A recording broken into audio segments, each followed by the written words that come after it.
సుమతి కౌశికుల వృత్తాంతం.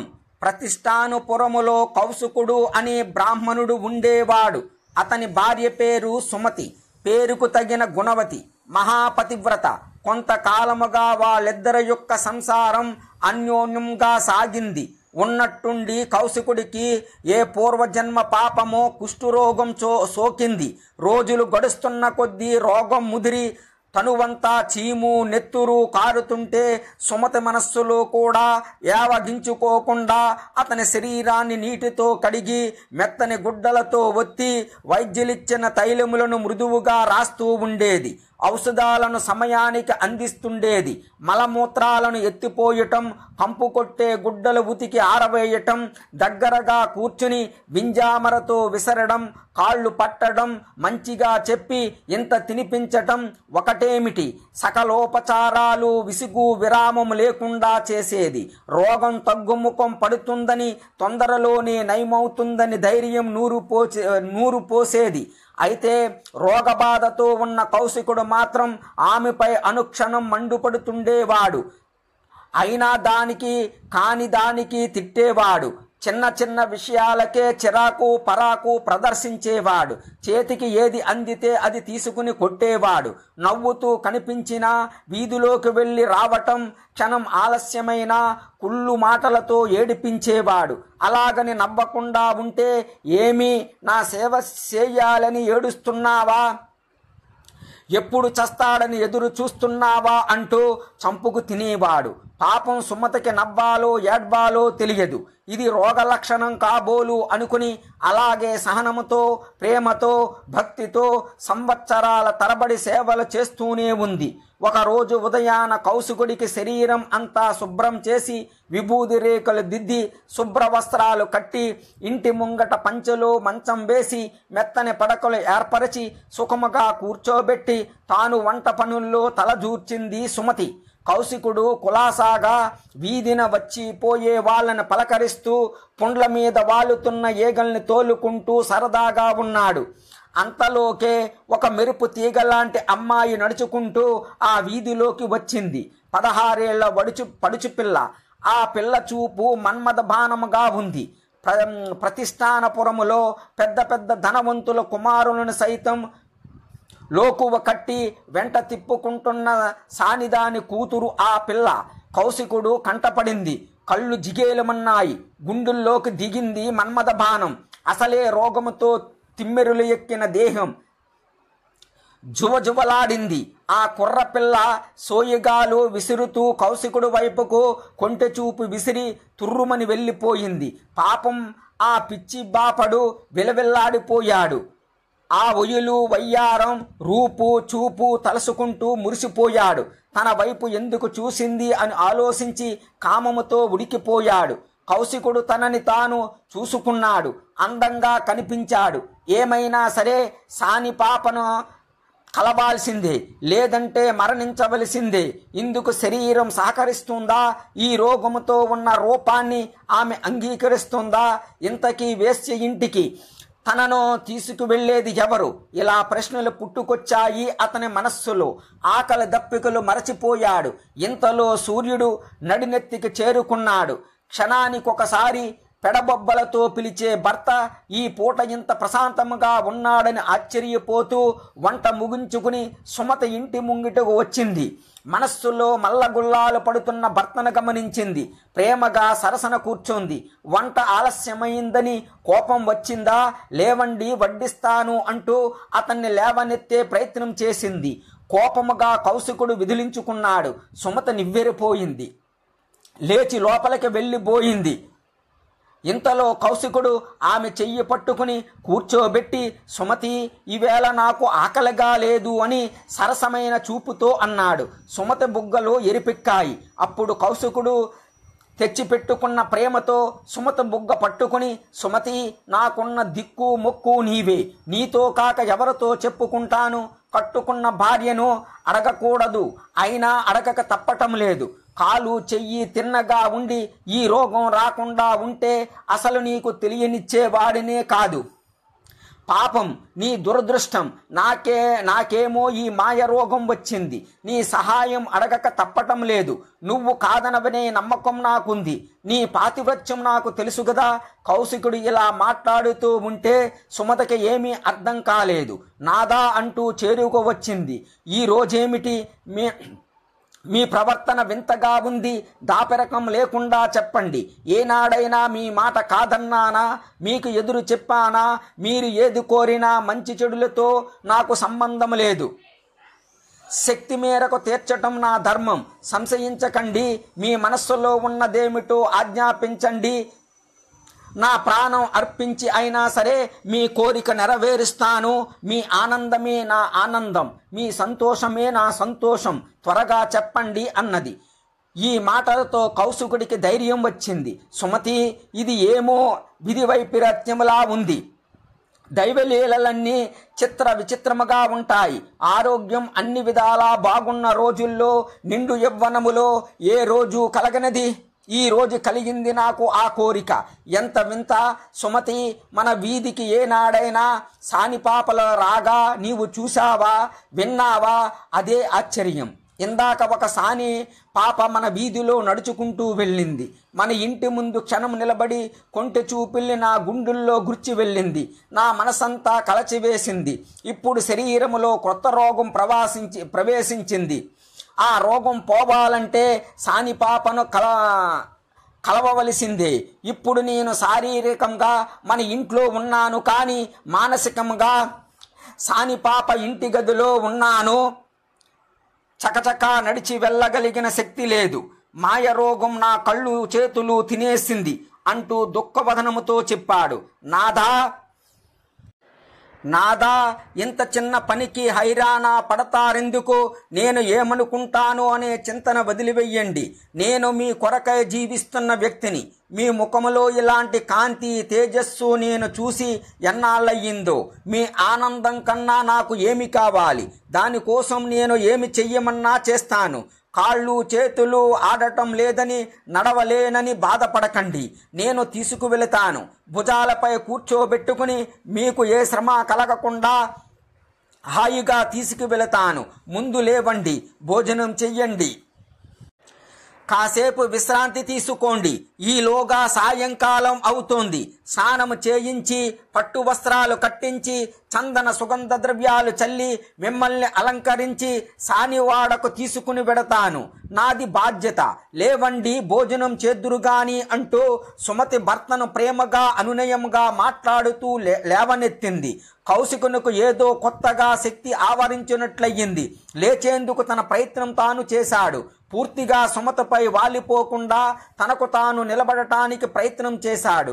సుమతి, ఒక చేత్తో నిన్ను పట్టుకుంటాను, ఒక చేత్తో గోడ పట్టుకుంటాను. ఈ పాటి ఆసరా నాకు చాలు. ఏదో కొత్త శక్తి ఆవరించింది నన్ను.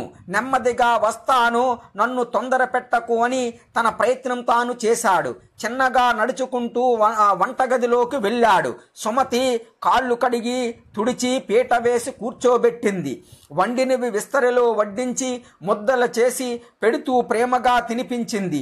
ఆనందముతో మాట్లాడబోయిన కౌశికుడికి పొలమారింది, దగ్గు వచ్చింది. సుమతి కంగారుతో అతని మాడుపై చిన్నగా తడుతూ నెమ్మదిగా తినండి, ఇంకా చీకటి పడటానికి చాలా సమయం ఉంది అంటూ అతని చేత మంచినీళ్లు త్రాగించింది. కౌశికుడు కళ్ళల్లో నీళ్లు తిరిగాయి. కంఠాన్ని సవరించి సర్దుకున్నాడు. సుమతి ముఖములో చిరునవ్వు మెరిసింది. మరోవైపు తిరిగి ఎడమ చేత్తో పెరుగు అందుకుని అతనికి వడ్డిస్తూ అతన్ని కవ్వించాలని, బహుశా సాని పాప మిమ్మల్ని తలుచుకుంటుందేమో అంది. కౌశికుడి ముఖములో సిగ్గు ఉదయించింది. సుమతి, నేను చాలా సిగ్గుపడుతున్నాను. జీవితములో ఏనాడు కలగని కోరిక ఈనాడు కలిగింది. తప్పు అని నాకు అనిపిస్తోంది. అయినా మనస్సు నిగ్రహించుకోలేకపోతున్నాను. ఇది దైవలీల అనుకుంటున్నాను. ఏమి జరగనున్నదో తెలియటం లేదు. అన్నింటిలోకి బాధిస్తున్న విషయం, ఏ యుగములో ఎంతట నీచుడు చెయ్యని పని నేను చేస్తున్నాను. సానివాడకు తీసుకెళ్లమని కట్టుకున్న ఇల్లాలిని అడగటం ఎంత నీచం, దారుణమని అంటూ కౌశికుడు దుఃఖముతో ఉండగా తెరలుగా దగ్గు వచ్చి గొంతులో మెతుకులు అడ్డం పడ్డాయి. ఉక్కిరి బిక్కిరి అయ్యాడు దగ్గుతో. పాపం సుమతి కంగారు పడి భయపడి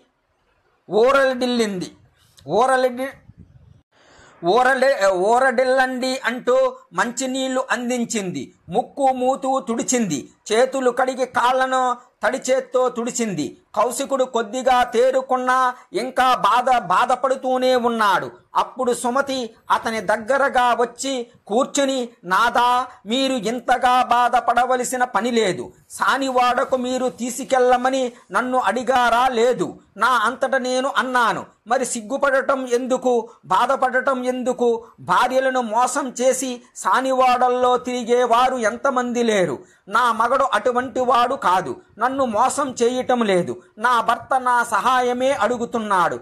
ఇది నాకు గర్వకారణం. ఈ పరిస్థితులలో మీకు ఇలాంటి కోరిక కలగటం కేవలం కామవాంఛని నేను అనుకోవటం లేదు.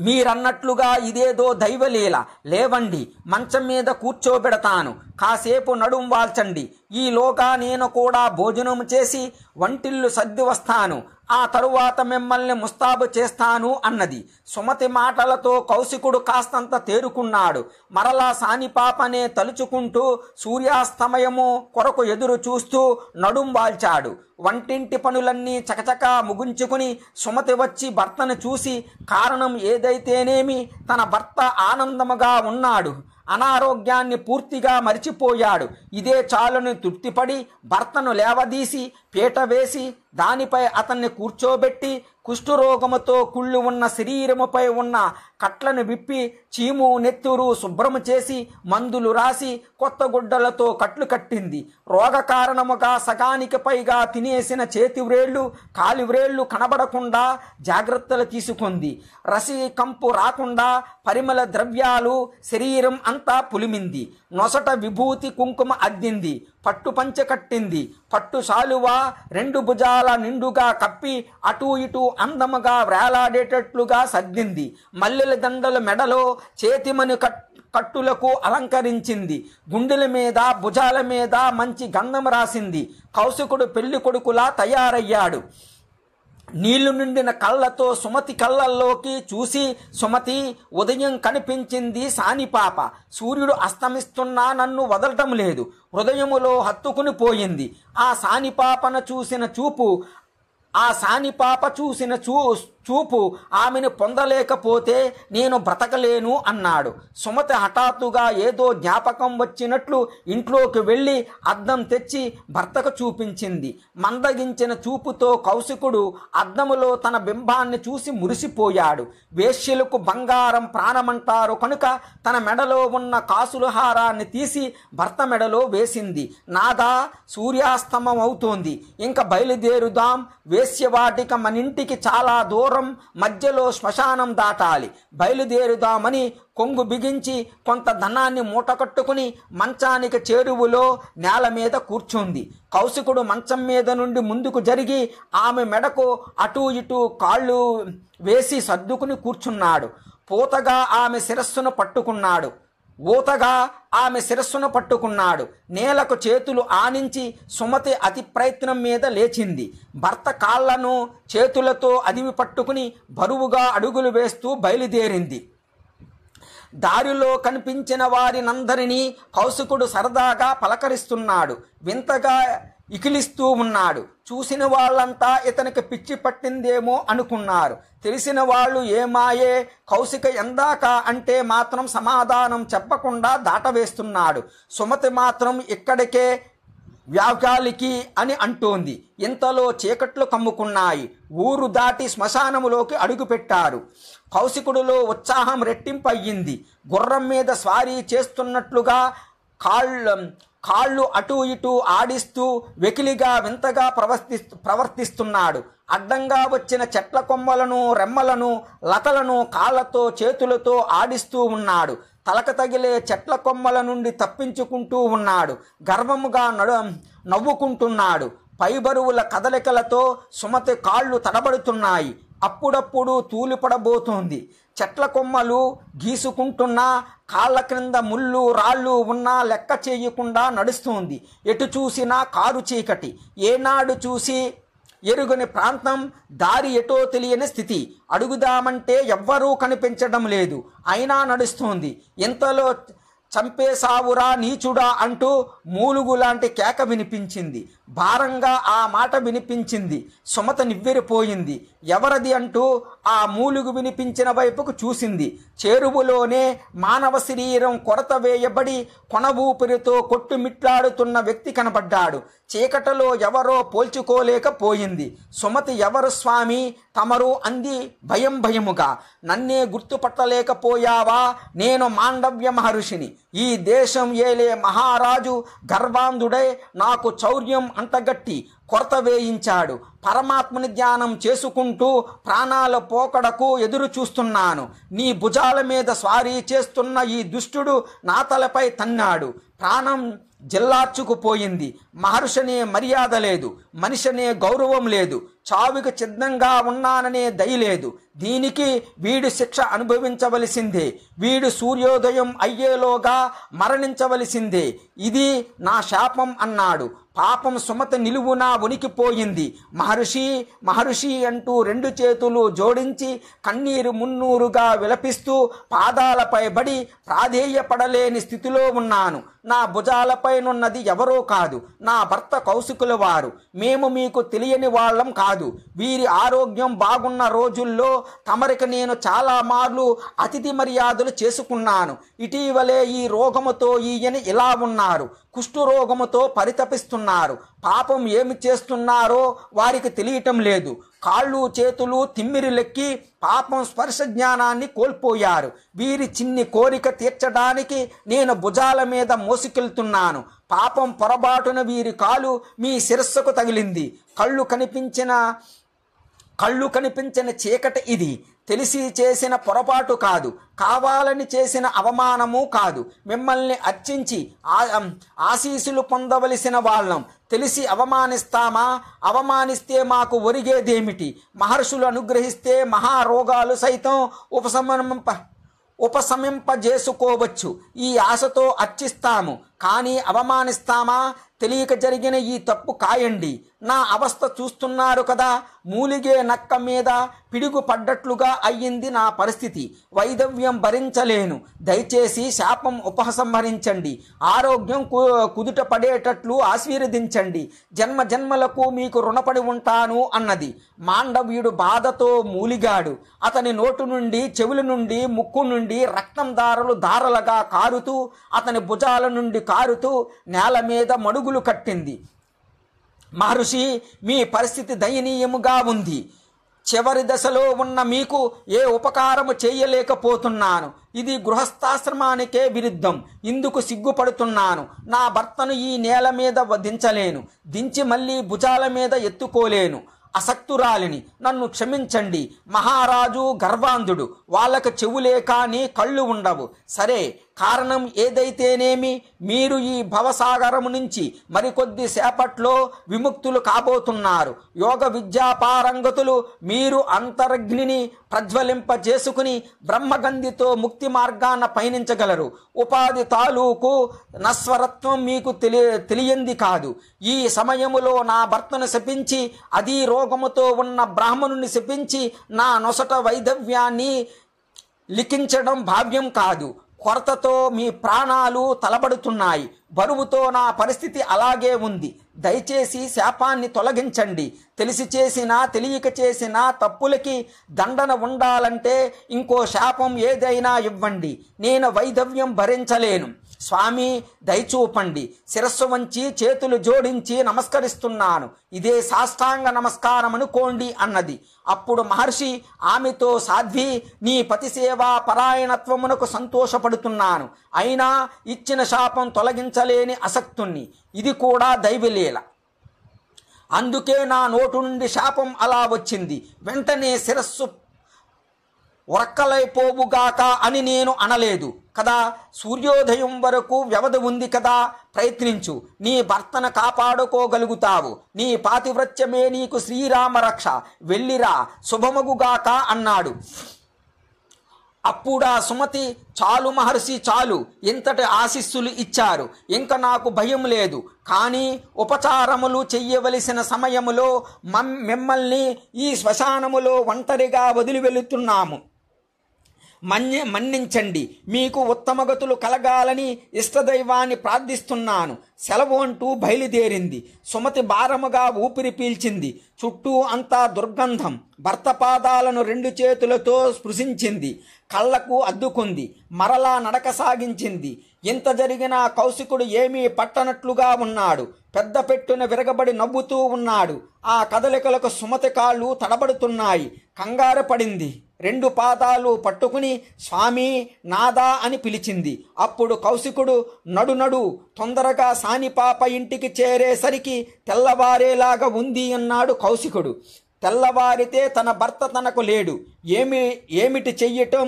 ఏముంది, ఒకటే దారి, సూర్యోదయాన్ని అడ్డుకోవటం. అడ్డుకుంటే సకల సృష్టి అల్లకల్లోలమవుతుంది. ఏమైతేనేమి, నా భర్త నాకు ముఖ్యం. సుమతి త్వరగా ఒక నిశ్చయానికి వచ్చింది. ఈ రేయి తెల్లవారకుండుగాక.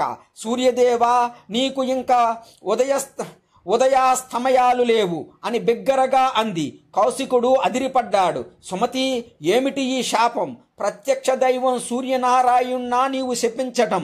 నా కామవాంఛను పొడిగించడం కోసం ఈ రాత్రిని అనంతముగా పొడిగిస్తున్నావా?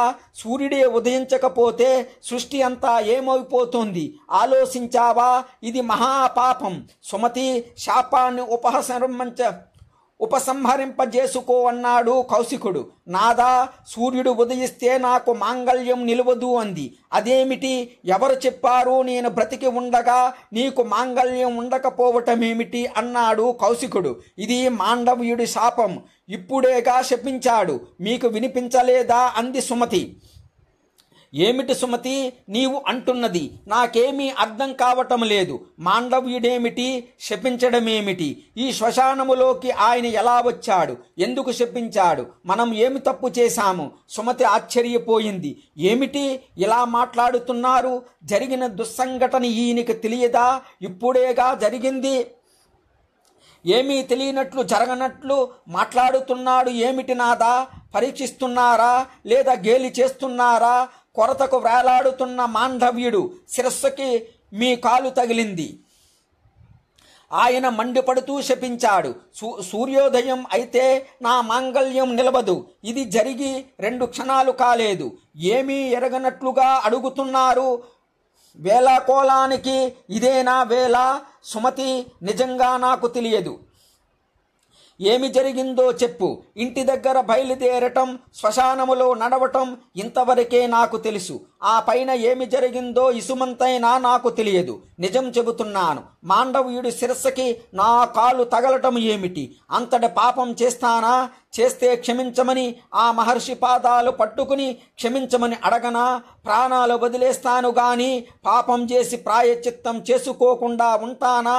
ఏ జన్మలో ఏ పాపం చేశానో ఈ మహారోగం అనుభవిస్తున్నాను. తెలిసి ఇంకా పాపాలు చేస్తానా? అసలు ఏమి జరిగింది చెప్పు అన్నాడు. సుమతి నివ్వెరపోయింది. క్షణం క్రింద కళ్ళ ఎదుట జరిగిన సంఘటన నాథుడికి తెలియదు. ఇది మరొక దైవలీల. నిజమే తెలిసి ఉంటే అంతసేపు నోరు మూసుకుని కూర్చుంటాడా? కనీసం క్షమించండి స్వామి అనడా? సరే అని అనుకుని జరిగినదంతా నాథుడికి వివరించింది. కౌశికుడు సిగ్గుపడ్డాడు, భయపడ్డాడు. సుమతి, వేశ్యాలేదు, గీస్యాలేదు. వెంటనే వెనక్కి వెళ్ళిపోదాం. మాండవ్యుడి కొరత దగ్గరకు నన్ను తీసుకెళ్ళు. మాండవుడు బ్రతికి ఉంటే క్షమించమని అడుగుతాను. మృత్యువుకు భయపడి మాత్రం కాదు, అధర్మానికి సిగ్గుపడుతున్నాను. ఇంతకీ నా కామవాంఛ ఇన్ని దురవస్థలు తెచ్చిపెట్టింది. నిన్ను అవస్థలు పెడుతున్నాను, నేను అవస్థలు పడుతున్నాను. శాపం కొని తెచ్చుకున్నాను. ఇంక నేను జీవించేది కొన్ని గడియలు మాత్రమే. క్షణం వృధా చేయవద్దు. తొందరగా మాండవ్యునికి క్షమాపణ చెప్పి ఇల్లు చేరుకుందాం. హరినామస్మరణతో చివరి గడియలు గడుపుతాను. పద అన్నాడు. పాపం సుమతి వెనక్కు మళ్ళింది. పిచ్చి ఆవేశమేదో ఆమెను ఆవరించింది. త్వరగా నడిచింది. పరిచయం లేని ప్రదేశం, కారు చీకటి, దుర్గంధం, లోపల ఆందోళన దారి తప్పింది. ఎంత తిరిగినా ఎటు తిరిగినా మాండవ్యుడి కొరత ప్రదేశం కనిపించలేదు. నాథా, ఈ శ్మశానములో మాండవ్యుడి శరీరం ఎక్కడుందో కనిపించడం లేదు. దారి మారి ఊరి దారిలో వచ్చేశాం అంది. సుమతి, నీవు ఏనాడైనా గుమ్మం దాటిన దానవా? ఎంత హింసిస్తున్నాను. పోనీలే, ఇంటికి వెళదాం. మాండవ్యుడు ఇచ్చిన శాపానికి తిరుగులేదు. కాలయాపన చెయ్యకుండా పదపద అన్నాడు. సుమత ఇంటికి చేరుకుని ఇంటి ముంగిట ఉన్న పంచెలోనున్న మంచంపై అతన్ని దింపింది. తాను పెరట్లోకి వెళ్ళి బావి వద్ద నీళ్లతో కాళ్ళు కడుక్కుని తడి చేతులతో భర్త కాళ్ళు చేతులు ముఖం తుడిచింది. అప్పటికి కౌశికుడు ధ్యానములోకి వెళ్ళిపోయాడు. అతని చెంత ఆమె పద్మాసనం వేసుకుని కూర్చుని బిగించిన పిడికిలిలా కూర్చుంది. ఉపదేశం పొందిన మంత్రాన్ని ప్రాణాయామ పూర్వకముగా అనుసంధానం చేసింది. సూర్యరథం తూర్పు కొండకు అవతల భాగములో ఆగిపోయింది. సారథి ఆ నూరుడు కొరడా జులిపించాడు. గుర్రాలు కదలలేదు. తోక నిక్కించి చెవులు రిక్కించి దిక్కులు పిక్కటిల్లేలాగా గుర్రాలు సెకిలించాయి. సకల శక్తులు కూడగట్టుకుని 7 గుర్రాలు ఒక్కసారిగా ప్రయత్నించాయి. అడుగు కదపలేకపోయాయి. నోటు నుండి సురగలు కక్కుచున్నాయి. సూర్యుడు తోలు అన్నాడు. సారథి ఆ నూరుడు లంఘించండి అన్నాడు. గుర్రాలు కదలలేదు. రథం మెదలలేదు. బల్లకు అతికించిన బొమ్మలాగా కొండ ఏటవాలులో సూర్యరథం స్తంభించిపోయింది. ఈ వైపరీత్యం ఏమిటో ఆ సూర్యుడికి అంతుపట్టలేదు.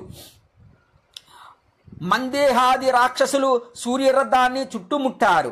భీకర రూపములతో భయంకరముగా గర్జిస్తూ రథాన్ని పట్టుకోవటానికి సిద్ధముగా ఉన్నారు. సూర్యభగవానుడు దివ్య దృష్టితో చూశాడు.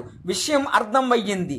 సారథి అయిన ఆ నూరునితో, అనురా, ఇది పతివ్రతా మహత్యం. సుమతి కరుణిస్తే తప్ప మన రథం కదలదు. గుర్రాలను విప్పి నీవు కూడా విశ్రాంతి తీసుకో. ఇది మనకు అయాచితముగా దొరికిన అవకాశం. విశ్రమించు. మన రథం కదలాలి. భూలోకములో ఉషోదయం అవ్వాలి. నైష్టికులు అర్ఘ్యాలు వదలాలి. అప్పటి వరకు ఈ మందేహాది రక్కసుల అలజడి తప్పదు. చూస్తూ ఉందాం ఏమి జరగనున్నదో అన్నాడు. ఆ నూరుడు చిరునవ్వులు చిందించాడు. భూలోకములో ప్రాణికోటి మేల్కొంది. ఇంకా సేపట్లో చీకట్లు తొలగుతాయని ఎదురు చూస్తోంది. సరోవరాలలో స్నానాలు చేసి నిలబడిన నైష్టికుల చేతుల నుండి అర్ఘ్యజలాలు జారిపోయాయి. ఎంతకు అరుణోదయం కాకపోవటముతో ఇదేదో ప్రళయం అనుకుని గట్ల మీదకు చేరుకున్నారు. చెట్ల మీద పెట్టల కోకువలు వినిపిస్తున్నాయే తప్ప ఏ పిట్ట గూడు వదిలి బయటికి రాలేదు. పువ్వులు రేకులు విప్పటం లేదు. పద్మాలలో తుమ్మెదలు గుంజుకుంటున్నాయి. పశువులు అంబా అంబా అంటూ అరుస్తున్నాయి. లేగదూడలు ఆకలి అరుపులకు అవి మరింత గుంజుకుంటున్నాయి.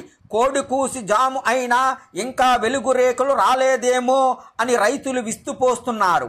పొలాలకు చేరేవారు దారిలో గుంపులుగా గుమిగూడి చర్చించుకుంటున్నారు. ముంగిళ్లలో కల్లాపు జల్లిన ఇల్లాండ్రు ముగ్గు బట్టలతో నిలబడి ఇంకా తెల్లవారలేదేమి అని పలకరించుకుంటున్నారు. గంటలు గడుస్తున్న కొద్దీ అందరిలో కలవరం పెరుగుతోంది.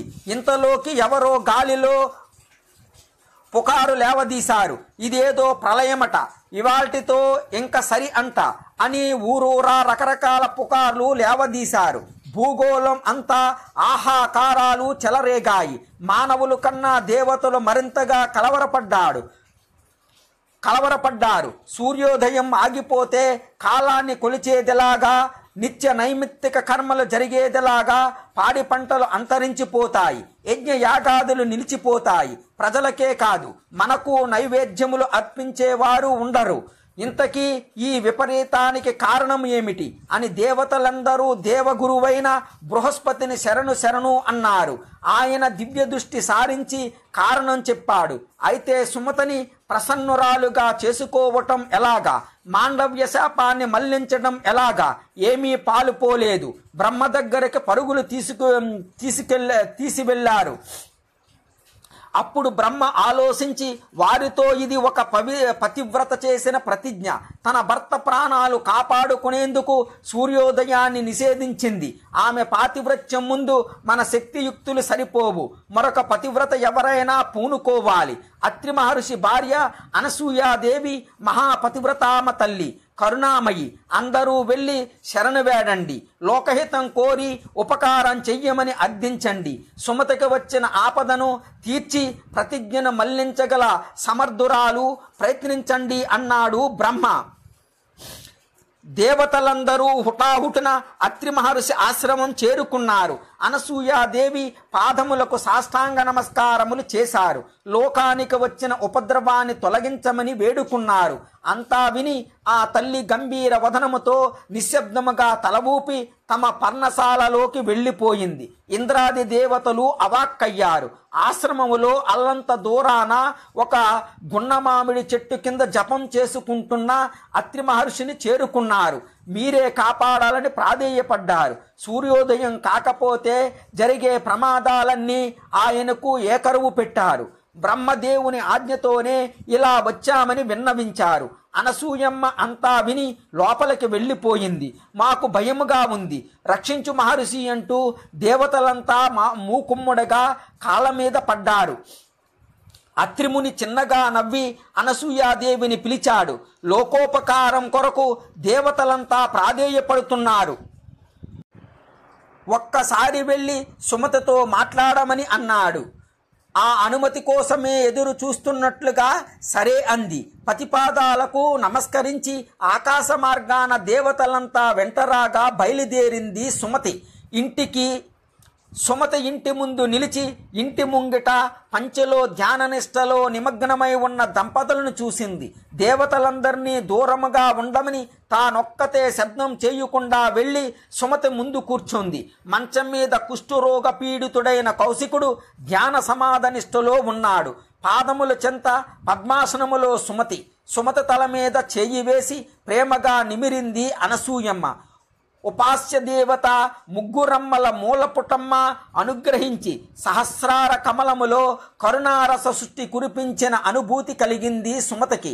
ధ్యాన సమాధి నుండి బయటపడాలంటే ఇంతకు ముందు ఎంతో కష్టపడవలసి వచ్చేది. ఇప్పుడేమో సడలింపు తానంత తానుగా కలిగింది. కన్నులు విప్పారాయి. ముంగిట అమోఘ తేజస్సు. ఏమిటి పొరపాటున సూర్యోదయం కాలేదు కదా? క్షణకాలం సుమతిలో చైతన్యం నిలిచిపోయింది. కాదు, ఇది సూర్యకాంతి కాదు, అలాగని చంద్రతాపము కాదు, కన్నులకు కనిపించని కాంతి. ఆధ్యాత్మిక సాధనలో అనుభవం ఉన్న వారికి మాత్రమే తెలిసేది. పాతివ్రత్యం అనుగ్రహించిన వెలుగు. సుమతి పోల్చుకుంది. మరోసారి మృదువుగా తల నిర్మిరింది అనసూయాదేవి. సుమతి కళ్ళల్లో నీళ్లు తిరిగాయి. అప్రయత్నముగా చేతులు జోడించి నమస్కరిస్తూ అమ్మ ఒడిలో వాలి అమ్మా అంటూ బావురుమంది. అనసూయ గంభీర వదనముతో చిరునవ్వుతో తల పంకిస్తూ సుమతి తల నిమురుతూనే ఉంది. పిచ్చి తల్లి, ఎందుకంత భయం? మేమంతా లేమా? ఈ సృష్టిలో నీ ఒక్కతవే ఒంటరి దానవని అనుకుంటున్నావా? లేచి ముఖం తుడుచుకో, ఇదిగో చూడు ఎవరెవరు వచ్చారో అంది. అమ్మా, బాబయ్య గారు కూడా వచ్చారా? అత్రిముని వచ్చాడేమో, అతిథి మర్యాదలు చెయ్యాలి కదా అనుకుని తలపైకెత్తి చూసింది సుమతి. ఇంటి ముంగట వైపు చూసింది. బృహస్పతి, దేవేంద్రుడు, అష్టదిక్పాలకులు, సకల ఋషులు, అఖిల దేవతలు తమ దివ్య తేజోమయ రూపాలతో కనిపించారు. అందరూ వినయముగా చేతులు కట్టుకుని నిలిచి ఉన్నారు. అందరి చూపుల్లో కాపాడు తల్లి అన్న ప్రాధేయ భావం కనిపిస్తూ ఉంది. ఆశ్చర్యపడుతూ అనసూయమ్మ వంక చూసింది సుమతి. అమ్మా సుమతి, అంతా దైవలీల. అతిథి మర్యాదల కొరకు ప్రయత్నించకు. నీ పాతివ్రత్య ప్రభావానికి మెచ్చి అందరూ నీ ఎదుట నిలిచారు. నీ అనుగ్రహం కొరకు అందరూ ఎదురు చూస్తున్నారు. ప్రతిజ్ఞ సడలించు, సూర్యరథాన్ని అనుమతించు. కారు చీకటలో మునిగిపోయి సృష్టి అంతా వెలుగు కొరకు పరితపిస్తోంది అన్నది అనసూయామాత. అప్పుడు సుమతి, అమ్మా, మరి మాండవ్య శాపం అని అర్ధోక్తిలో ఆగిపోయింది. సుమతి, ఏమీ పర్వాలేదు, నేను ఉన్నానుగా, మాండవ్య శాపము చెల్లుతుంది, నీ మాంగళ్యము నిలుస్తోంది. పిచ్చి తల్లి, మట్టి బొమ్మలు చేసి ఆడుకునేవాడు ఒక బొమ్మకు వంకర వస్తే ఏమి చేస్తాడు? ఆ బొమ్మను ముద్ద చేసి మళ్ళీ అచ్చులో ఒత్తుతాడు. అవునా? అదే జరుగుతోంది. నీ భర్త రోగ విముక్తుడై రూప యవ్వనములతో పునర్జీవుడు కాబోతున్నాడు. అది నేను చేస్తాను అన్నది అనసూయమ్మ. అమ్మాయి సుమతి, అన్నీ నీ మంచికే. దైవలీలలు చిత్రాతి చిత్రముగా ఉంటాయి. ఒక్క విషయం ఆలోచించు. ఏనాడు లేనిది ఆరోగ్యం క్షీణించిన దశలో నీ పతికి కామవాంఛ కలగటం ఏమిటి? అది వేశ్యతో. అది నీ సహాయాన్ని అతను అర్థించటం. పోనీ మీరున్న వీధిలో ఏనాడైనా సానిపాపలు అడుగు పెట్టే సాహసం చేశారా? మరి సానిపాప ఎలా రాగలిగింది? వచ్చి వచ్చి ఇలా మీ ఇంటి ముందే నిలబడాలా? నీ పతినే చూడాలా? అది చూసేసరికి ఇలా ఆయన మనస్సు కరిగిపోవాలా? పిచ్చిదానా, ఇదంతా శ్రీమన్నారాయణుని వ్యూహం. శృంగార వాంఛలు రూప యవ్వనముల పునరాగమునకు సంకేతములు. అది సరే, కొరతకు వేలాడుతూ కనిపించిన మాండవ్యుడు మళ్ళీ కనిపించాడా? 10 గజాల దూరం మాత్రమే నడిచావు, వెనక్కి మళ్ళావు. అంతలోనే దారి తప్పి పోవాలా? ఆలోచించు. అడుగో మాండవ్య మహర్షి బృహస్పతి చాటున నిలబడి ఉపద్రవానికి తన శాపమే కారణము అనుకుని సిగ్గుపడుతున్నాడు. తానే కర్తని అనుకుంటున్నాడు. పాపం, ఎంతటి జ్ఞానులకైనా ఈ భ్రమలు తొలగవు కదా. నీ భర్తకు రోగానుభవ కాలం ఆగిపోయింది. పూర్వజన్మల పాపనిధులు కడిగిపోయాయి. ఇప్పుడు రోగ విముక్తుడు కావాలి. అందుకొరకు విధి పన్నిన వ్యూహం ఇది. ఇందులో ఆ సాని పిల్ల, ఈ మాండవ్యుడు పరికరాలు మాత్రమే. తల్లిగా నా మాట విశ్వసించు. నీ పాతివ్రత్యం లోకానికి వెల్లడి అయ్యింది. నీకు పతిసేవా పరాయణత్వం లభించింది. ఇన్నాళ్ళు రోగిష్టి భర్తతో నానా అవస్థలు పడ్డావు. ఇక నుంచి నీ జీవితములో అంతా పండు వెన్నెలే. లేచి సూర్యరథానికి అనుమతి ప్రసాదించు. నా తపస్సు దారపోసి అయినా నీ మాంగళ్యాన్ని నిలబెడతాను. ధ్యాననిష్టలో ఉన్న నీ భర్త నిద్ర నుండి మేల్కొన్నట్లుగా సంపూర్ణ ఆయురారోగ్యాలతో దివ్య తేజస్సుతో సుందర రూపముతో లేచి కూర్చుంటాడు అన్నది అనసూయ సాధ్వి. సుమతి సరేనని ఊపిరి బిగించి కళ్ళు మూసుకుని సూర్యుని ధ్యానించింది. సూర్యగమనముపై విధించిన ఆంక్ష సడలించింది. సూర్యరథం కదిలింది. తూర్పు దిక్కున వెలుగు రేఖలు మెల్లమెల్లగా విచ్చుకుంటున్నాయి. సృష్టి అంతా క్రమంగా చైతన్యం పుంజుకుంది. ధ్యాన సమాధిలో కూర్చున్న కౌశికుడు మంచం మీదకు ఒరిగిపోయాడు. అనసూయాదేవి లేచి నిల్చుంది. దేవతల వైపుకు చూసింది. దేవతలంతా మాండవ్యముని వైపు చూశారు. ఆయన తల పంకించాడు. యమధర్మరాజు 2 అడుగులు ముందుకు వేసి తన అభయహస్తం చూపించాడు. అనసూయాదేవి కౌశికుడి శరీరాన్ని 2 చేతులతో ఆపాద మస్తకము సృశించింది. అప్పుడు అనసూయమ్మ గంభీర వదనముతో ఇలా అంది: రూప, శీల, వాక్కు, అలంకారములతో నేను పరపురుషుణ్ణి, భర్తృ సమానుడుగా చూడని దానినే అయితే ఈ బ్రాహ్మణుడు ఆరోగ్యవంతుడై పునర్జీవించుగాక. త్రికరణ శుద్ధిగా నిత్యము భర్తను ఆరాధించిన దాననే అయితే ఈ ద్విజుడు సంపూర్ణ ఆయురారోగ్యములతో పునర్జీవించుగాక. కౌశికుడు కళ్ళు తెరిచాడు. ఎదురుగా అనసూయమ్మ కనిపించింది. అమ్మా అంటూ ముకిలిత హస్తాలతో లేచి నిలుచున్నాడు. కళ్ళు మూసుకుని కూర్చున్న ఉన్న సుమతికి భర్త గొంతు వినిపించింది. రోగగ్రస్తుడు కానీ రోజుల్లో భర్త కంఠములో వినిపించిన ధ్వని. కళ్ళు తెరిచింది.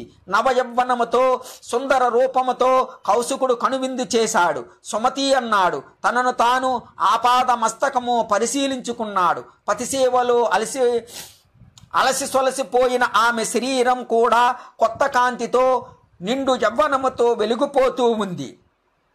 ఆమె శరీరం మీద ఆభరణములు అన్నీ తలుక్కుమని మెరుస్తూ ప్రత్యక్షమయ్యాయి. సుమతి ఒక నవవధువులా మారిపోయింది. అనసూయమ్మ తన వైపే చిరునవ్వులు చిందిస్తూ సిద్విలాసముగా తన వైపే చూస్తోంది.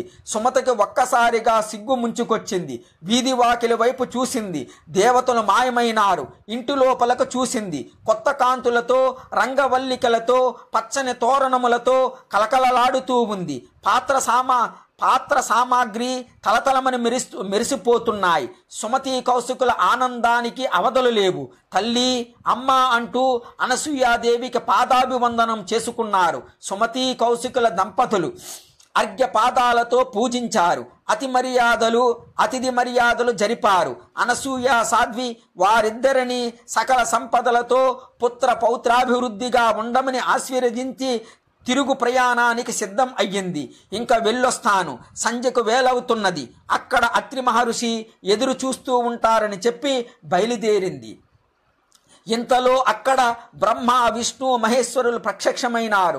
మాతా మహాసాధ్వి, ముల్లోకాలను రక్షించావు, నీ తపశ్శక్తి ధారపోసావు, దీనికి ప్రత్యుపకారముగా నీకు వరం ఇవ్వాలని వచ్చాము, కోరుకో అన్నారు. అప్పుడు అనసూయాదేవి ఇలా అంది, త్రిమూర్తులారా, మీరు దర్శనం అనుగ్రహించారు, ఇంతకన్నా ఏమి కావాలి? అయినా వరం కోరుకోమన్నప్పుడు కోరాలి కనుక అడుగుతున్నాను. అత్రి మహర్షి అంతరంగం ఎరిగి అడుగుతున్నాను. మీరెలాగూ నన్ను తల్లి అని పిలిచారు కనుక ఆ పిలుపు సత్యమయ్యేటట్లుగా వరం అనుగ్రహించండి. మీరు ముగ్గురు నాకు బిడ్డలు అవ్వండి అని వరం కోరుకుంది. త్రిమూర్తులు తదాస్తు అని అంతర్ధానం చెందారు. అనసూయాదేవి ముఖములో కొత్త ఆనందం పరవళ్ళు త్రొక్కింది. అమ్మాయి సుమతి, మీ వల్ల నాకు మేలు జరిగింది. సాక్షాత్తు త్రిమూర్తులే నాకు పుత్రులు కాబోతున్నారు. ఈ శుభవార్తను అత్రి మహర్షికి తెలియజేయాలి. ఇంకా వస్తాను, సెలవు అంటూ వెళ్ళిపోయింది. అనసూయాదేవి రాక కొరకు చిగురించిన గున్న మామిడి చెట్టు కింద అరుగు మీద కూర్చుని ఎదురు చూస్తున్నాడు అత్రిమణి. సంధ్య ఉపాసించి కూర్చున్నాడు. ఉదయ కిరణాలు సోకినప్పుడే అనుకున్నాడు అనసూయమ్మ విజయం సాధించిందని. కౌశికుని మాట ఏమిటా అని ఆలోచిస్తున్నాడు. అదే సమయానికి అనసూయాదేవి ఆకాశ మార్గమున తిరిగి వచ్చి అత్రిమునికి నమస్కరించింది, పాదాభివందనం చేసింది. మహర్షి ఆమెను లేవనెత్తాడు. నీ ముఖములో వెలుగు చూస్తుంటే తెలుస్తోంది, సుమతి మాంగళ్యం నిలబెట్టావని, ముల్లోకాలకు కలిగిన ముప్పును తప్పించావు. బహుశా అందరూ నిన్ను పతివ్రతా శిరోమణివని పొగడి ఉంటారు, అందుకే ఈ ఆనందం అంతా. అవునా అంటూ ప్రేమగా పలకరించి దగ్గర కూర్చోబెట్టుకున్నాడు అత్రి మహర్షి. ఇదొక్కటే కాదు, నా ఆనందమునకు కారణం ఇంకోటి ఉంది అన్నది అమ్మ. అలాగా, ఏమిటో చెప్తే మేము విని ఆనందిస్తాము అన్నాడు అత్రి మహాముని. అనసూయ మాత త్రిమూర్తులు ఇచ్చిన వరం సంగతి చెప్పింది.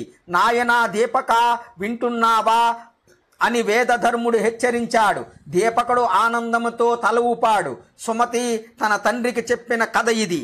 అనసూయ అత్రి మహర్షులు పుత్రవాంఛతో మదనాగ్నిని ప్రజ్వలింప చేసుకున్నారు. హోమగుండములో పడబోతున్న హవిస్సును వాయుదేవుడు చెదరగొట్టాడు. ఒక అంశం వచ్చి మహర్షి కుడి కంటిలో పడింది. తక్కిన 2 భాగాలు క్షణకాలం వ్యవధిలో అనసూయాదేవి గర్భకోశాన ప్రవేశించాయి. అత్రిముని కంటిలో పడిన భాగాన్ని ఆశ్రయించి బ్రహ్మచంద్రుడుగా ఉదయించాడు. అనసూయ సాధ్వి గర్భములోకి ప్రవేశించిన ద్వితీయాంశను ఆశ్రయించి పురుషోత్తముడు దత్తాత్రేయుడుగా ఆవిర్భవించాడు. ద్వితీయాంశం రూపాన్ని ధరిస్తూ ఉండగా హయుడు అనే రాజు అడ్డగించాడు. ఇది గ్రహించిన రుద్రుడు ఆ భాగాన్ని ఆశ్రయించి 7 రోజులు గర్భవాసం చేసి తమోగుణ ప్రధానుడై దుర్వాసుడుగా జన్మించాడు. బ్రహ్మాంశ శంభవుడైన చంద్రుడు రజోగుణ ప్రధానుడై లోకాలకు వెన్నెలను ప్రసాదిస్తున్నాడు. ప్రజాపతి పదవిని పొందాడు. కళలకు ఔషధాలకు పోషకుడయ్యాడు. శివాంశ సంభవుడైన దుర్వాసుడు రౌద్రగుణ ప్రధానుడై శాపాయుధుడై ఉన్మత్త వ్రత దీక్షతో వెలుగొందుతున్నాడు. కేశవాంచ సంభవుడైన దత్తుడు యోగ విద్యా పారంగుతుడై సత్వగుణ ప్రధానుడై తపోదీక్షతో తరచూ ఏకాంత వాసాలతో కాలం గడుపుతూ ఉన్నాడు. మునిపుత్రులు చాలామంది ఆయనకు శిష్యులు అనుచరులు అయ్యారు. అందువల్ల ఆయన ఏకాంతానికి నిష్ఠకు భంగం కలుగుతోంది. వారిని పరీక్షించాలని కూడా దత్తుడు భావించి వెళ్ళి ఒక సరస్సులో మునిగిపోయాడు. ఎంతకాలానికి సరస్సు నుంచి బయటకు రాలేదు. అయినా శిష్యవర్గం విడిచిపెట్టలేదు.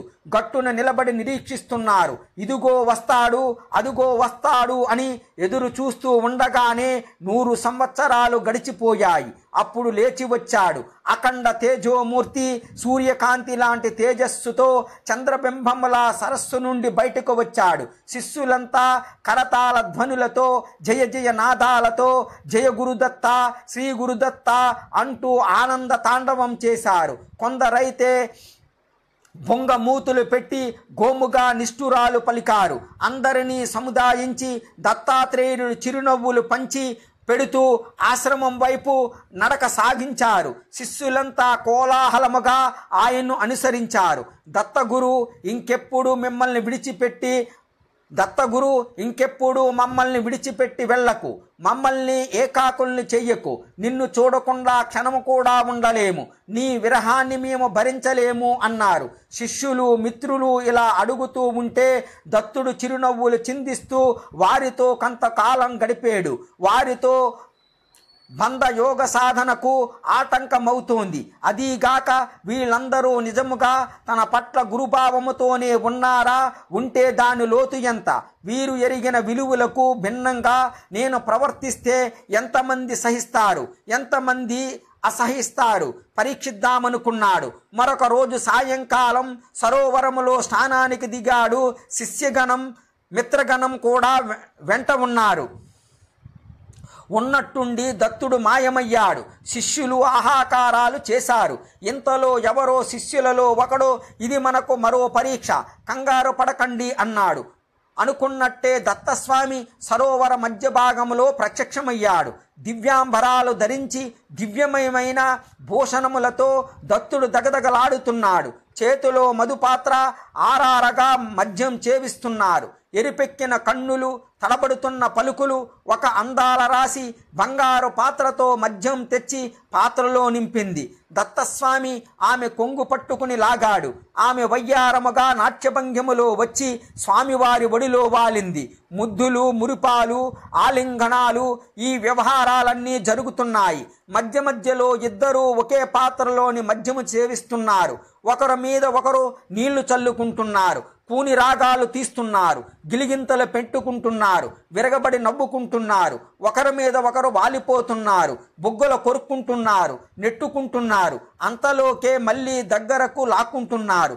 గట్టుపై నిలబడి వింతగా చూస్తున్న శిష్యులు మిత్రులు గుసగుసలాడుకుంటున్నారు.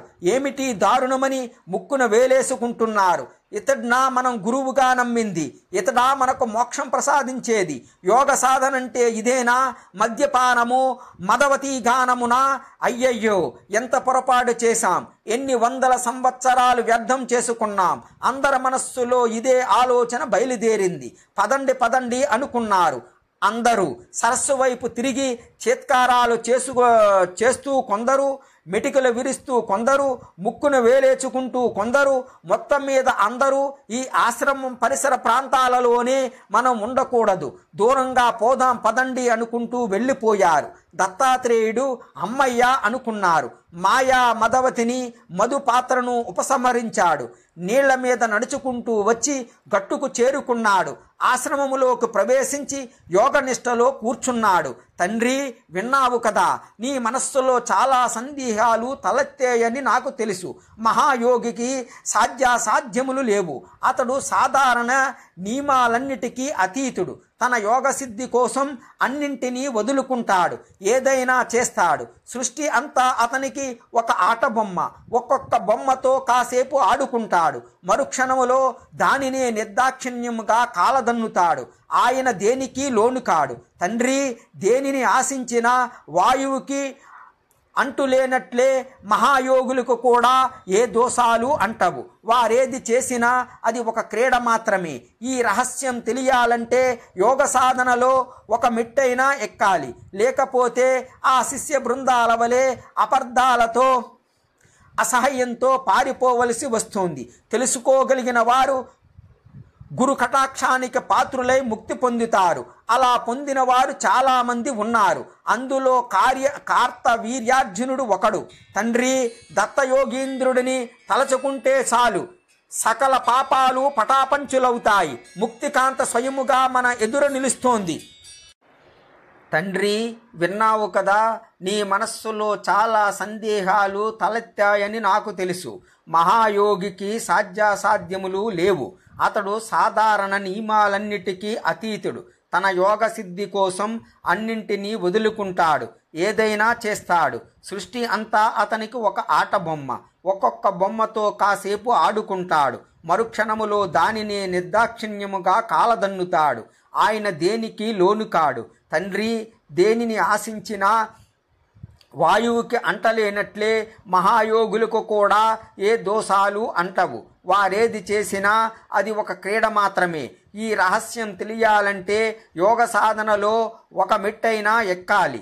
లేకపోతే ఆ శిష్య బృందాల వలె అపార్థాలతో అసహ్యంతో పారిపోవలసి వస్తోంది. తెలుసుకోగలిగిన వారు గురు కటాక్షానికి పాత్రులై ముక్తి పొందుతారు. అలా పొందిన వారు చాలామంది ఉన్నారు. అందులో కార్త వీర్యార్జునుడు ఒకడు.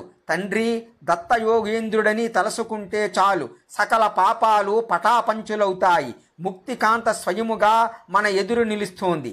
తన కుమారుడు ఎంతగా చెబుతుంటే తండ్రికి నమ్మిక నెమ్మదిగా కుదురుతోంది.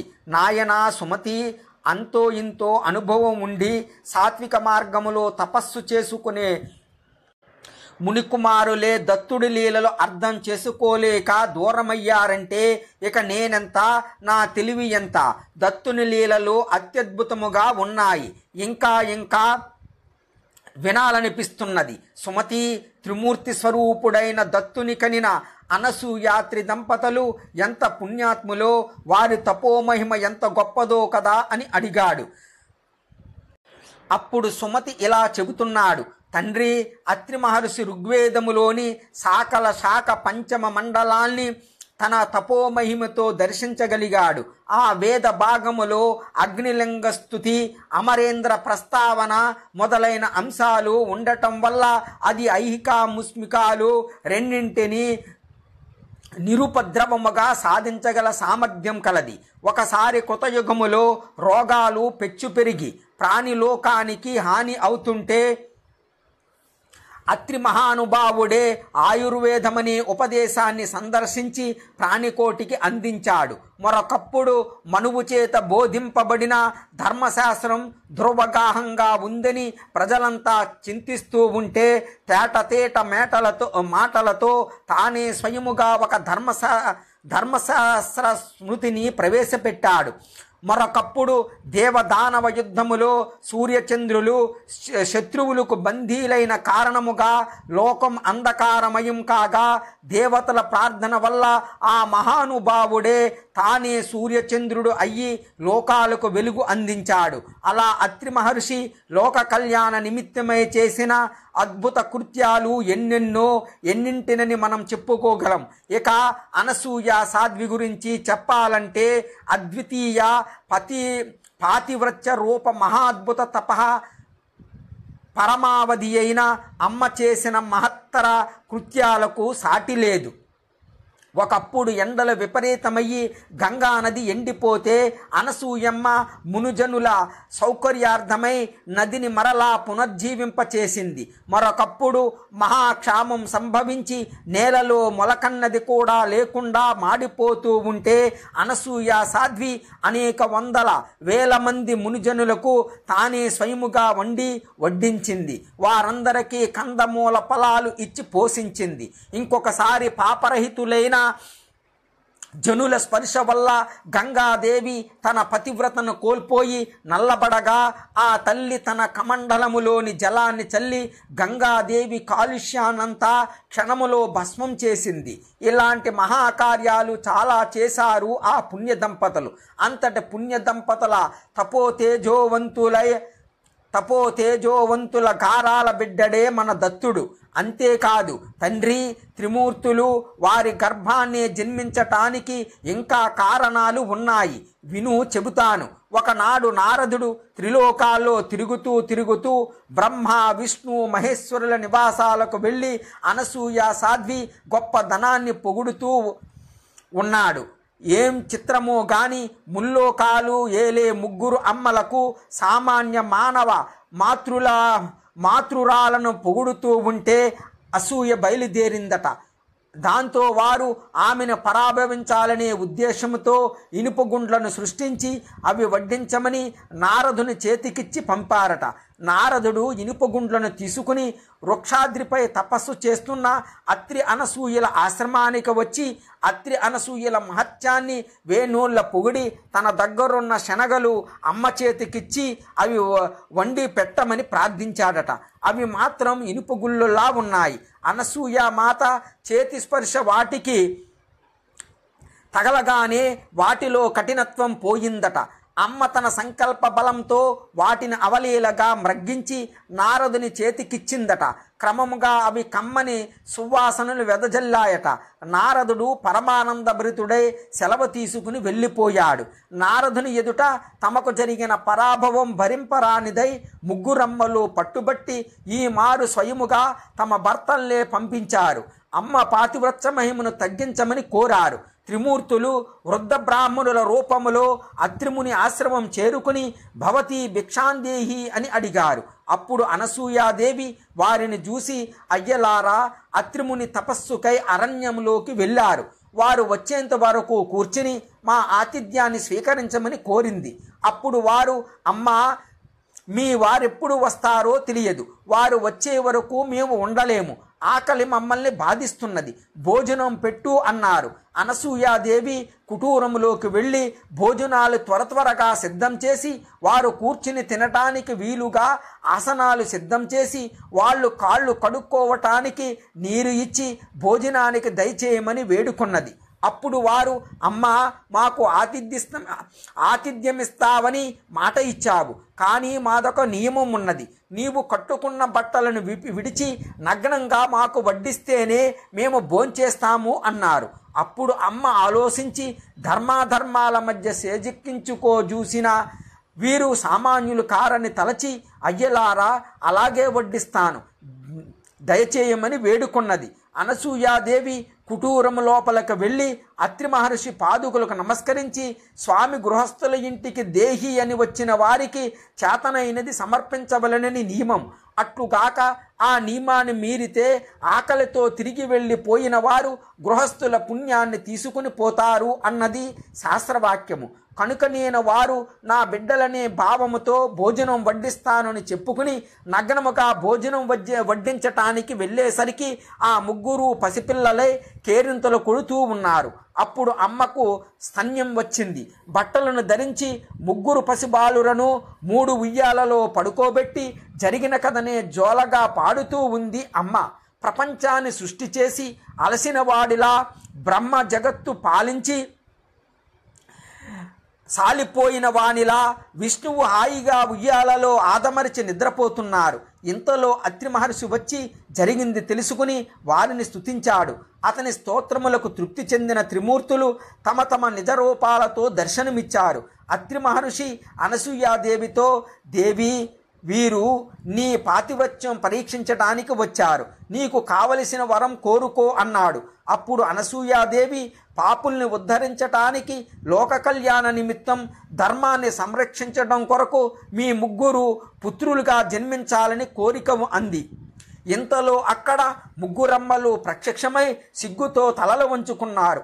అప్పుడు త్రిమూర్తులు, చూశారా అమ్మ మహిమ అని తమ తమ భార్యలతో అన్నారు. వారు మరింత సిగ్గుతో తలలు దించుకున్నారు.